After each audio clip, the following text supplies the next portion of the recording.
안녕하십니까, 이용태입니다. 이번 시간에는 에디우스 인터페이스에 대해서 알아보도록 하겠습니다. 에디우스 인터페이스도 다른 비디오 편집 툴과 비슷한 구조로 되어 있습니다. 각각의 작업 패널들을 원하는 크기 그리고 원하는 위치로 설정을 해줄 수 있고요. 그리고 설정된 이 레이아웃을 새로운 레이아웃으로 등록을 해서 계속해서 사용을 해줄 수가 있습니다. 자, 또한 이번 시간에는 각 작업 패널에 대한 간단한 설명을 통해서 해당 작업 패널이 어떻게 사용이 되는지 그것에 대해서도 간단하게 살펴보는 시간을 갖도록 하겠습니다. 자, 현재 보시는 이 화면이 에디우스 7.0에 대한 인터페이스라고 보시면 됩니다. 이전 버전이죠. 이전 버전과 특별히 많이 차이 나는 부분은 없고요. 자, 위쪽부터 한번 살펴봅니다. 자, 위쪽에 보면 풀다운 메뉴들이 있습니다. 파일 메뉴부터 헬프 메뉴까지 이렇게 준비가 되어 있고요. 자, 현재의 지금 이 모니터죠. 모니터, 레코드 모니터인데요. 레코드 모니터의 크기가 조금 저는 좀 키워놨습니다. 그래서 모든 메뉴의 이름이 정상적으로 나타나는데요. 자, 기본적으로는 이렇게 좀 축소가 되어 있는 상태입니다. 그래서 모든 메뉴의 이름이 다 나타나지 않는 상태입니다. 그래서 모니터의 크기를 조금 키워줬고요. 자, 이렇듯 각 작업 패널의 크기에 대한 설정은 작업 패널과 패널 사이에 마우스 커서를 갖다 놓으면 이렇게 양방향의 화살표로 바뀌게 됩니다. 커서가. 자, 이 상태에서 클릭 드래그해서 좌우로 크기를 설정을 해주면 됩니다. 자, 아래쪽도 마찬가지고요. 그래서 이제 원하는 작업 크기를 설정을 해서 작업을 해주면 되겠고요. 자, 지금의 이제 풀다운 메뉴에서는 다른 프로그램과 마찬가지로 해당 소프트웨어에 대한 모든 기능들을 사용할 수 있는데요. 파일 메뉴를 보면 이제 새로운 프로젝트를 만들어주는 그러한 기능들과 작업에 사용할 파일을 불러오는 그러한 기능들, 그리고 작업한 프로젝트를 저장하는 기능들, 자, 그리고 종료를 하는 그러한 기능들이 이제 구비가 되어 있고요. 자, 에디팅은 편집에 관한 그런 기능이죠. 작업 실행 취소, 다시 원래 위치로 되돌아오는 언두 리드, 그 다음에 잘라내기, 복사하기, 붙여넣기 등등의 작업을 해줄 수 있고요. 자, 그리고 선택된 클립을 삭제하는 그런 기능들. 자, 그리고 편집을 하기 위한 그런 기능들이 이제 구성이 되어 있습니다. 자, 뷰는 모니터, 작업 모니터에 대한 이러한 설정을 해줄 수가 있고요. 그 다음에 각 작업 패널을 사용하기 위해서 화면에 띄워놓거나 불필요한 작업 패널을 닫아 놓을 때 사용이 되는 그러한 기능들로 구성이 되어 있습니다. 자, 그러면 그리고 클립은 클립에 대한 설정이죠. 자, 우리가 촬영된 그 비디오 소스를 에디우스로 불러오면은 그 자체를 이제 우리가 클립이라고 이야기를 합니다. 그 클립은 이제 타임라인에 적용을 해서 편집을 하게 되죠. 자, 이렇게 사용이 되는 클립에 대한 설정, 클립 메뉴에서 이루어지는데요. 자, 위쪽에 크리에이트 클립 이러한 것들은 이제 새로운 클립을 생성을 할 때 사용이 되고요. 그 다음에 여기 크리에이트 스틸 이미지, 정지 이미지, 특정한 장면을 정지 이미지로 만들어 줄 때 사용이 되는 그러한 메뉴. 그 다음에 타임 이펙트는 이제 클립의 속도에 관한 그런 설정을 해줄 수 있는 그런 기능이고요. 자, 그 밖에 비활성화되어 있는 다양한 기능들이 있습니다. 자, 아래쪽으로 내려와서 또 여러 가지 기능들이 있죠. 자, 이와 같은 기능들은 실제 우리가 작업을 해 가면서 하나하나 익혀 가도록 하겠고요. 자, 그리고 그 옆에 마커가 있네요. 마커는 특정 장면이나 시간에 표시를 해 두기 위한 그러한 기능이라고 보시면 되죠. 자, 이렇게 표시된 마커를 통해서 우리가 정확하게 편집을 할 수 있는 그러한 역할을 해 줍니다. 자, 역시 나중에 작업을 해 가면서 살펴보도록 하겠습니다. 자, 그리고 모드가 있네요. 자, 모드를 보면은 세부 편집을 하기 위한 트리밍 모드, 그 다음에 멀티 카메라죠. 여러 개의 카메라를 통해서 촬영된 영상을 스위칭 작업을 하면서 편집을 해줄 수 있는 멀티 카메라. 자, 그 다음에 뭐 싱크 포인트 등 오버라이트, 컷 포인트 등등을 사용할 수 있다는 거 알 수가 있고요. 자, 그리고 프록시 모드가 있는데요. 자, 일반적으로 비디오 편집에서는 이제 프록시라는 그런 기능을 잘 사용을 안 하는데요. 이제 에디우스는 이제 프록시 파일을 통해서 보다 심플한 편집을 해줄 수 있습니다.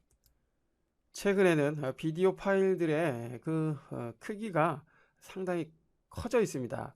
자, 과거에 비해서 상당히 큰 용량의 이런 파일들을 불러와서 우리가 작업을 하다 보면은 이 컴퓨터의 성능, 즉 시스템의 성능이 아무래도 좀 부족한 그런 현상이 일어납니다. 그래서 실제로 우리가 작업을 하는데 굉장히 좀 불편한 요소가 되는데요. 자, 이럴 때 프록시를 사용을 하게 되면은 그 고용량의 파일을 아주 가벼운 파일로 이제 프록시 이제 임시로 사용이 되는 뭐 그러한 파일이라고 보시면 되는데, 자, 이렇게 프록시 형태로 변환을 한 후에 작업을 하게 되면은 에디우스를 통해서 편집을 하는데 부담감을 줄여주게 됩니다. 자, 그래서 방송이나 프로덕션 쪽에서 에디우스를 많이 선호를 하는 그런 이유가 되는 것이죠. 자, 프록시에 대해서도 해당 강좌에서 살펴보도록 할 거고요. 자, 그리고 캡처는 이제 비디오 테이프를 통해서 촬영된 영상을 디지털 파일로 변환을 해주는 그런 과정입니다. 자, 역시 캡처에 대한 강좌에서 살펴봅니다. 자, 렌더는 작업한 내용을 확인하기 위해서 사용이 되는 그런 기능인데요. 자, 일종의 스캐닝 과정이라고 보시면 되죠. 예. 일반적으로 렌더라는 이러한 이름은 최종적으로 파일을 만들 때 뭐 렌더라는 이런 이름 많이 사용을 하는데요. 에디우스 같은 경우에는 타임라인이라는 곳에서 우리가 편집을 하게 됩니다. 자, 그 편집된 내용을 정상적인 속도로 확인하기 위해서 자, 렌더라는 이 과정을 이제 거치게 됩니다. 자, 오늘 이제 작업을 하면서 역시 하나하나 살펴볼 시간이 있겠고요. 자, 툴은 툴에 대한 그러한 메뉴로 사용이 됩니다. 자, 그리고 세팅은 에디우스의 전반적인 이제 환경 설정에 대한 그런 설정을 위해서 사용이 되는데요. 두 가지로 좀 나눠져 있죠. 자, 시스템 세팅은 에디우스의 시스템에 대한 그런 설정이고요. 그리고 유저 세팅은 자, 사용자 환경을 설정하기 위한 그런 세팅이라고 보시면 됩니다. 자, 그리고 앞선 강좌에서도 잠깐 언급을 했듯이 프로젝트 세팅은 현재 프로젝트의 세팅에 대한 새로운 설정을 위해 사용되고요. 시퀀스 세팅 역시 새로운 시퀀스에 대한 설정을 위해서 사용이 됩니다. 자, 프로파일에 대한 변형을 주기 위해서 체인지 프로파일 또 사용을 해줄 수 있고요. 자, 그리고 에디우스에 대한 궁금한 점이 있다면 본 강좌를 통해서 물론 여러분들이 에디우스에 대해서 학습을 하시겠지만, 자, 번외로 궁금한 점이 있다면 헬프에 뭐 온라인 헬프라든지 그 밖의 메뉴를 사용을 해서 자, 에디우스에 대한 정보를 얻어 가시길 바랍니다. 자, 그리고 이제 작업 패널에 대해서 좀 살펴봐야 될 것 같습니다. 자, 현재 보시는 이제 검정색 이 부분이 이제 모니터라는 부분입니다. 모니터. 실제 우리가 편집을 하기 위해 사용되는 그런 모니터죠. 장면을 보면서 우리가 편집을 하게 됩니다. 비디오 편집의 특성상. 그렇죠? 자, 그래서 장면을 우리가 확인하지 못한다면 실제로 어떻게 편집이 이루어지는지 알 수가 없습니다. 자, 그래서 지금 모니터의 역할은 중요한데요. 현재 저는 단일 모니터, 그러니까 하나의 모니터로 작업을 하고 있기 때문에 지금 모니터도 하나의 모니터밖에는 사용이 되고 있지 않습니다. 자, 만약 듀얼 모니터를 사용을 하시는 분들이라면 지금 이 모니터를 별도의 다른 모니터를 통해서 사용할 수 있는데요. 그만큼 이제 넓은 공간에서 여유 있게 편집 작업을 할 수 있게 해주는 것이죠. 자, 그래서 이 모니터는 자, 여기 PLR이라고 되어 있는데요. 이건 이제 플레이어 전용 모니터입니다. 그래서 플레이어를 선택을 해주면 이제 재생 전용 모니터로 이렇게 바뀌게 되고요. 그 다음에 여기 레코드 모니터로 되어 있는데요. 자, 레코드 모니터는 실제 편집을 우리가 하기 위해서 사용이 되는 그런 모니터입니다. 그래서 실제 편집하는 과정을 확인을 해줄 수 있죠. 자, 물론 자, 모드 쪽을 모드 쪽이 아니죠. 뷰 쪽을 가보면 듀얼 모드라고 있습니다. 듀얼 모드를 선택을 해주면 플레이어 모니터, 그 다음에 레코드 모니터를 이렇게 두 개 동시에 열어놓고 사용을 해줄 수가 있습니다. 자, 역시 뭐 앞서 잠깐 언급했던 것처럼 이렇게 단일 모니터를 사용할 경우에는 이 두 개의 모니터를 모두 열어놓고 작업하는데 작업 공간이 그죠? 많이 좀 축소가 돼서 실제 작업하는데 좀 불편한 점이 있죠. 자, 실무에서는 실제 듀얼 모니터를 많이 사용하는 편이고요. 자, 다시 싱글 모니터로 전환을 해줍니다. 물론 뭐 하나의 모니터를 사용을 해도 여기에 이제 스위치 기능을 사용을 해서 필요에 따라서 선택을 해서 사용할 수 있기 때문에 뭐 아주 특별히 불편한 점은 없습니다. 됐고요. 각 모니터 작업 패널 우측 상단을 보면은 이제 창을 닫는 요 X 버튼이 있습니다. 그죠? 엑시트 버튼, 닫기 버튼인데요. 자, 이 닫기 버튼을 사용하게 되면 이제 해당 작업 패널은 닫혀지게 되는데요. 자, 혹시 이제 처음 하시는 분들은 잘못해서 요 엑시트 버튼, 닫기 버튼을 클릭해서 작업 패널을 닫아 놓는 경우가 있습니다. 이럴 때는 이제 없어지기 때문에 당황들 하시는데요. 자, 뷰 메뉴 쪽에서 없어진 그 작업 패널을 다시 선택을 해주면 나타나기 때문에 자, 뷰 메뉴를 참고를 해주시고요. 자, 그 다음에 여기 축소 버튼이 있네요. 그죠? 미니마이즈 버튼, 뭐, 이러한 기능을 사용해 줄 수가 있고요. 해당 작업 패널이죠. 여기서 더블 클릭하면 이제 전체 풀 화면으로 바뀌게 되는데요. 그죠? 자, 더블 클릭하면 이제 풀 화면으로 바뀌게 되죠. 자, ESC 버튼을 눌러서 다시 원래대로 축소를 시켜줄 수 있고요. 자, 모니터 패널은 이처럼 작업을 하는 그 진행 과정을 확인할 수 있는 자, 그러한 역할을 해줍니다. 자, 아래쪽에 또 다양한 기능이 있는데요. 이 부분은 실제로 작업하면서 하나하나 살펴봅니다. 자, 우측으로 가보면 여러 개의 작업 패널이 하나로 합쳐진 이제 그룹 형태로 사용이 되는데요. 보면은 빈이라는 게 있고요. 이펙트, 그 다음에 시퀀스 마커, 그 다음에 소스 브라우저 이렇게 총 4개로 이렇게 구분이 되어 있습니다. 빈은 보통 다른 비디오 편집 툴에서는 프로젝트 패널이라고 많이 하죠. 뭐 새롭게 만들어진 뭐 시퀀스 그리고 외부에서 이제 작업하기 위해서 불러온 비디오 파일, 오디오 파일, 뭐 그다음에 뭐 이미지 파일 등등을 관리를 해주는 그런 것입니다. 자, 빈이라는 개념은 이제 일종의 폴더라는 개념으로 보시면 되는데요. 현재 이제 루트죠. 가장 상위에 빈 안에 지금 새로운 시퀀스가 있는 것을 알 수가 있고요. 자, 여기에서 이제 뭐 우측 마우스 버튼을 선택을 해서 뉴 폴더 만들어서 여기는 뭐 비디오 그죠? 비디오 파일만 관리를 할 거다. 그럼 비디오 파일 자, 이렇게 하나씩 하나씩 만들어 준다면 자, 여기는 또 오디오 그죠? 엔터. 자, 이렇게 만들어진다면 자, 여기에서 만들어 놓은 요 폴더 즉 빈을 통해서 작업에 사용되는 그런 파일들을 체계적으로 관리를 해줄 수 있습니다. 자, 그리고 이펙트는 이제 이펙트죠. 효과에 대한 그런 기능들이 있는데요. 작업에 사용이 되는 그러한 클립의 변화를 주기 위해서 비디오 효과를 적용하거나 아니면 장면 전환 효과를 위해서 뭐 트랜지션 효과를 사용하거나 등등의 이펙트를 사용할 수 있습니다. 자, 그리고 시퀀스는 이제 시퀀스 마커에 대한 그러한 속성을 확인할 수 있고요. 그리고 소스 브라우저는 장치죠. 에디우스를 지원을 해주는 그런 장치를 통해서 파일을 불러올 수가 있습니다.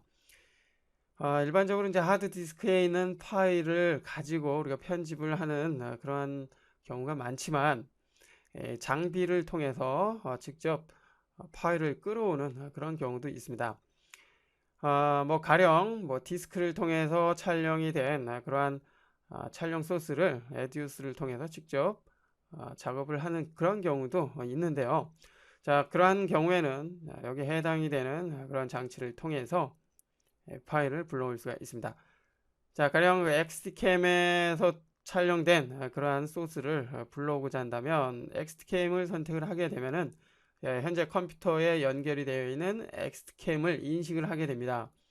자, 그러면 요 오른쪽 부분에 촬영된 그 비디오 파일들이 이렇게 나타나겠죠. 자, 나타나게 되면은 나타난 그 파일을 선택을 해서 사용을 할 수가 있는데요. 물론 직접 끌어다가 선택을 해서 사용을 하는 것은 아니고요. 자, 비디오 편집을 할 수 있는 그런 파일로 변환을 해서 작업을 할 수가 있습니다. 자, 거기에 해당이 되는 장치를 이제 선택을 해주면 되겠고요. 다음 시간에 이제 우리가 작업에 사용이 될 그 파일들을 불러오는 그런 강좌가 있습니다. 그 강좌에서 살펴볼 텐데요. 뭐 가령 오디오 CD에 있는 오디오 파일들이죠. 예, 그 파일을 불러오는 방법. 그 다음에 DVD 비디오에 있는 그 영상을 이제 변환해서 사용하는 그런 방법 등에 대해서 이제 살펴보는 시간을 별도로 갖도록 하겠습니다. 자, 여하튼 뭐 외부에 이제 장치를 연결을 해서 그 장치에 있는 그 파일을 불러올 때 지금의 이제 소스 브라우저를 사용하게 된다는 거 참고를 하십시오. 자, 계속해서 아래로 내려옵니다. 자, 아래로 내려오면 지금 시퀀스 1번이라고 이렇게 되어 있는데요. 자, 이 시퀀스는 하나의 프로젝트에 작업을 이렇게 개별로 이제 쪼개서 작업을 할 때 사용되는 그러한 일종의 공간이라고 보시면 되는데요. 예, 하나의 프로젝트에는 여러 개의 시퀀스를 사용을 하는 경우가 있습니다. 자, 여하튼 지금의 이 공간은 전체적으로 타임라인이라고 하는데요. 이 타임라인에서 실제 우리가 원하는 편집 작업을 할 수 있게 됩니다. 타임라인을 보면은 자, 여기 지금 요 삼각형 이 부분이죠. 자, 여기 이제 에듀스 같은 경우에는 이제 타임라인 커서라고 이야기를 하는데요. 일반적으로 이제 타임 마커라고 많이 하죠. 저도 타임 마커라는 그 용어가 익숙해져 있기 때문에 본 강좌에서는 타임라인 커서라고 안 하고요. 타임 마커라고 부르겠습니다. 자, 그리고 이 부분은 이제 시간자죠. 시간자. 시간에 대한 속성을 이제 확인하기 위해서 사용이 됩니다. 작업 시간이 이제 어떻게 진행이 되는지 그 시간자를 통해서 확인을 해줄 수가 있겠고요. 자, 우측으로 가보면 자, 오퍼레이션 버튼들이 있습니다. 오퍼레이션 버튼은 실제 우리가 작업할 때 사용이 되는 그러한 중요 버튼 기능이라고 보시면 되는데요. 자, 여기 메뉴에서의 뭐 사용이 되는 이런 메뉴들은 실제 우리가 편집을 할 때 모든 메뉴를 다 사용하는 경우는 그죠? 거의 극히 드물죠. 예. 그래서 즐겨 사용이 되는 그런 기능들은 이렇게 바깥으로 버튼으로 사용할 수 있게끔 이렇게 바 형태로 사용이 됩니다. 이 부분도 나중에 실제로 편집을 하면서 이제 하나하나 살펴볼 거고요. 자, 그리고 자, 요거는 이제 모드죠. 모드바. 자, 모드. 그 실제로 역시 편집을 할 때 이제 하나씩 살펴볼 거고요. 자, 그다음에 이제 시간자를 확대 축소해 주는 뭐 스케일 컨트롤 바라고 할까요? 예, 스케일을 조절을 해 주는 그런 기능이고요. 자, 그다음에 자, 요 부분이 이제 트랙이라고 합니다. 트랙. 예, 뭐 비디오, 오디오, 사운드 트랙 이런 식으로 이제 구분이 되어 있고요. 비디오 파일은 비디오 트랙에, 오디오 파일은 오디오 트랙에, 그 다음에 여기 1T라고 되어 있는데 이건 이제 타이틀이죠. 자막을 만들 때 사용되는 그런 트랙. 자, 이 부분은 이제 트랙 리스트라고 하는데요. 트랙 리스트에서는 이제 새로운 트랙을 만들거나 그리고 트랙에 관한 뭐 속성에 관한 설정, 예, 트랙 속성에 관한 이런 설정들을 해줄 수가 있습니다. 예, 뭐 실질적으로 우리가 가장 작업을 할 때 많이 사용이 되는 부분이 타임라인이기 때문에 실제로 이제 앞으로도 우리가 편집 작업을 하다 보면은 이 타임라인을 가장 많이 사용을 할 것 같고요. 자, 우측에는 지금 아무것도 없죠. 자, 이 부분은 이제 인포메이션이라고 써 있네요. 그죠? 현재 어떤 작업이 이루어지고 있는지에 대한 그 정보를 여기서 확인을 할 수가 있습니다. 뭐 현재는 어떤 작업도 이루어지지 않고 있기 때문에 비어 있는 상태로 되어 있고요. 자, 실제 작업을 하다 보면은 자, 여기에 변화되는 그 모습을 여러분들도 확인할 수가 있을 겁니다. 자, 에디우스는 기본적으로 이러한 구조로 되어 있습니다. 물론 이 바깥에 지금 화면에 모든 작업 패널이 나와 있는 것은 아닙니다. 기본적으로 이제 즐겨 사용이 되는 그러한 작업 패널들만 나타나 있고요. 뷰 메뉴를 보면은 나머지 에디우스에 사용이 되는 모든 작업 패널을 이제 확인할 수가 있습니다. 이 부분은 나중에 작업을 하면서 또 역시 필요에 따라서 하나하나 살펴보는 그런 시간이 있을 거고요. 자, 이제 인터페이스죠. 작업 인터페이스에 대한 이제 설정하는 방법 살펴보도록 하겠습니다. 이제 작업 상황이나 사용자의 어떤 취향에 따라서 지금 작업 이 인터페이스의 구조를 다르게 설정을 해줄 경우가 있습니다. 자, 뭐 가령 자, 여기 지금 타임라인을 좀 넓게 활용을 하기 위해서 인포메이션을 자, 이름을 잡고 클릭 드래그해서 자, 위쪽에 있는 요 툴 그룹에 갖다가 딱 적용을 해 놨습니다. 자, 그러면 그 툴 그룹에 이렇게 포함이 되죠. 자, 그러면 상대적으로 타임라인을 이렇게 키워서 넓게 작업을 해줄 수가 있습니다. 자, 그 밖에 뭐 다른 작업 패널을 또 다른 것으로 이렇게 합쳐줄 수가 있죠. 이러한 과정을 도킹이라고 해주는데요. 자, 여하튼 이러한 작업 패널들의 크기나 위치 등을 여러분들이 원하는 그런 형태로 설정을 해 줄 수가 있는데요. 자, 이렇게 설정된 레이아웃은 새롭게 등록을 해서 다음 작업에서도 계속 지속적으로 사용할 수가 있는데요. 자, 뷰 메뉴 쪽을 가 보면은 윈도우 레이아웃이라는 메뉴가 있습니다. 자, 노멀을 선택을 해주면은 지금의 레이아웃을 초기 상태로 이제 바꿔줄 때 사용이 되고요. 자, 현재는 지금 새롭게 설정이 되어 있는 레이아웃을 이제 등록을 하기 위한 Save Current Layout을 사용을 해야 합니다. 자, 여기서 New를 선택을 해보죠. 자, 그러면 Save Current Layout 창이 나타났고요. 자, 여기에서 자, 나만의 레이아웃이라는 이름을 입력을 했습니다. 자, 이 상태에서 OK. 자, 그러면 현재 이렇게 새롭게 설정이 되어 있는 레이아웃이 이렇게 이제 새로운 레이아웃으로 등록이 됐습니다. 자, 여기 보면 이제 어플라이 레이아웃을 선택을 해보면 나만의 레이아웃이라는 이름의 새로운 레이아웃이 등록이 된 것을 알 수가 있습니다. 자, 이제 뭐 다른 레이아웃으로 설정을 해놓고 나만의 레이아웃을 선택을 하게 되면은 새로 설정된 등록된 요 레이아웃 구조로 바뀌게 되겠죠. 자, 아래쪽에 뭐 change layout name은 레이아웃 네임을 이제 바꿔줄 때 사용이 되고요. 그 다음에 delete layout은 레이아웃을 삭제할 때 사용이 됩니다. 조금 나중에 뭐 여러분들이 알아서 사용을 해 보시면 되겠고요. 자, 여기에서는 뭐 또 다시 자, 작업을 어떻게 한번 해볼까요?